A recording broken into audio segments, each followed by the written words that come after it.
Thank you, Mr. Chairman. I think we should all refresh our memories today and remember history and who has caused the political violence here in Washington, D.C. by remembering how many times D.C. Metro Police were deployed for dangerous riots. In 2020, where Antifa and BLM rioters violently raged continuously, even nearly burning down the city, hundreds of police officers were injured, and rioters destroyed millions of dollars in property.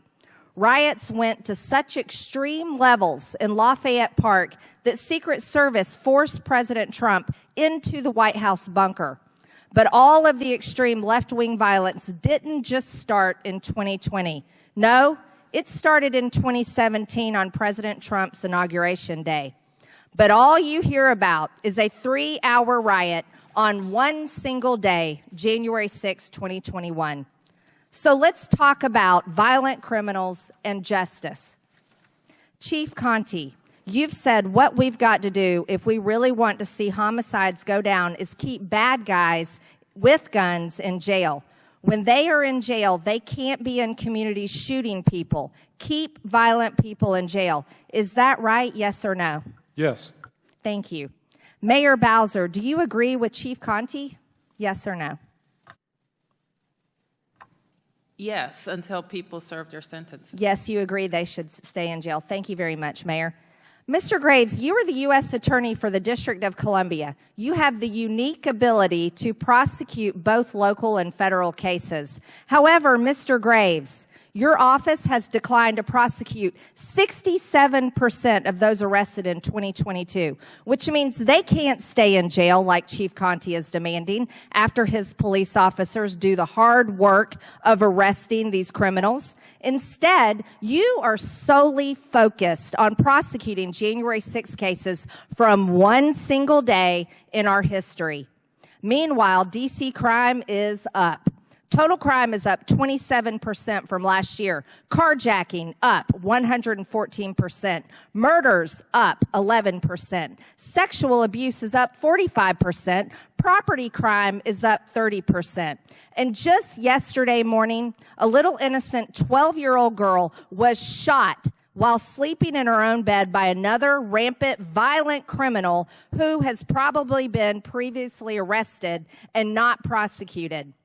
What do you think a resident in Anacostia is more afraid of? Their child catching a stray bullet on Monday or a grandma walking through the Capitol more than 2 years ago?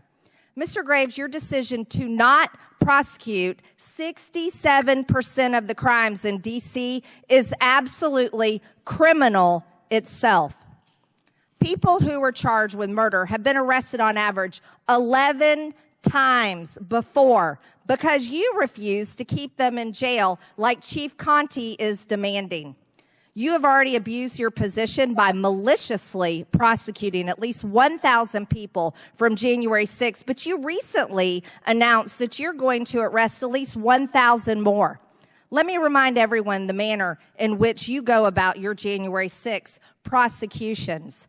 A man named Matthew Perna, who had no criminal record, peacefully entered the Capitol through an open door on January 6th. He stayed inside roughly 20 minutes.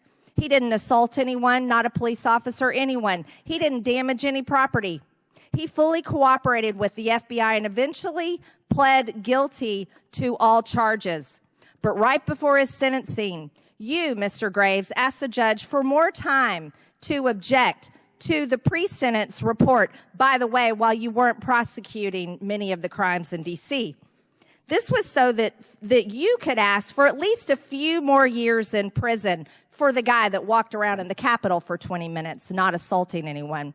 And this is what you've done repeatedly, over and over, for those who've pled or have been convicted on January 6th. Well, 2 weeks later, Matthew Perna hung himself in his garage. Mr. Graves, he was 37 years old. On March 9th, 2022, you dropped the case against Matthew Perna because he was dead. The time for weaponizing the Department of Justice needs to come to an end. and because you refuse to prosecute real criminals that are violating all the crimes here in Washington, D.C., and you want to talk about D.C. residents, they are victims of your abuse of power. And because of that, I am introducing articles of impeachment on you, Mr. Graves, and I yield back the remainder of my time.